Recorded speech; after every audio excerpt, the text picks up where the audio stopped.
நம்ம எல்லாருக்கும் கிதியோன் கதையை தெரியும். ஆனா அவரோட ஆரம்பத்தை பார்த்தா சத்தியமா ஒரு ஹீரோ லுக் இருக்காது. இஸ்ரவேல் ஜனங்களை மீதியானியர்கள் கொடுமைப்படுத்தின நேரம் பயத்துல எல்லாரும் ஒளிஞ்சு வாழ்றாங்க. அப்போ நம்ம கிதியோன் ஒரு திராட்சை ஆலையில கோதுமையை போரடிச்சிட்டு இருக்கிறாரு. நிஜமா சொல்ல போனா இது ஒரு கோழைத்தனமான வேலை. யாரு கண்ணுலயும் படாம தப்பிச்சு பிழைக்கணும்னு பயத்துல செய்யற வேலை. அப்பதான் கர்த்தருடைய தூதன் தோன்றி ஒரு வார்த்தை சொல்றாரு, பராக்கிரமசாலியே, கர்த்தர் உன்னோட இருக்கிறார். கிதியோனுக்கு எப்படி இருந்திருக்கும்னு யோசிச்சு பாருங்க. நானாவது பராக்கிரமசாலியாவது நான் இங்க பயந்து ஒளிஞ்சிட்டு இருக்கேன்னு நினைச்சிருப்பாரு.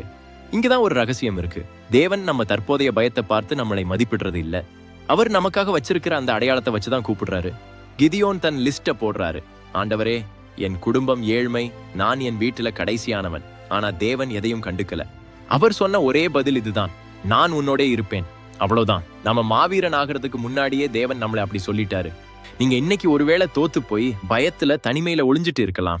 எனக்கு என்ன தகுதி இருக்குன்னு உங்களை நீங்களே குறைவா மதிப்பிடலாம்.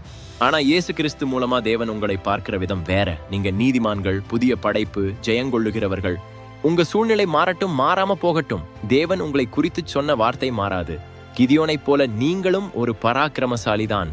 ஏன்னா தேவன் உங்களோடு இருக்கிறார். கிதியோனைப் போல நீங்களும் ஜெயிக்க பிறந்தவர்கள். ஆமென்.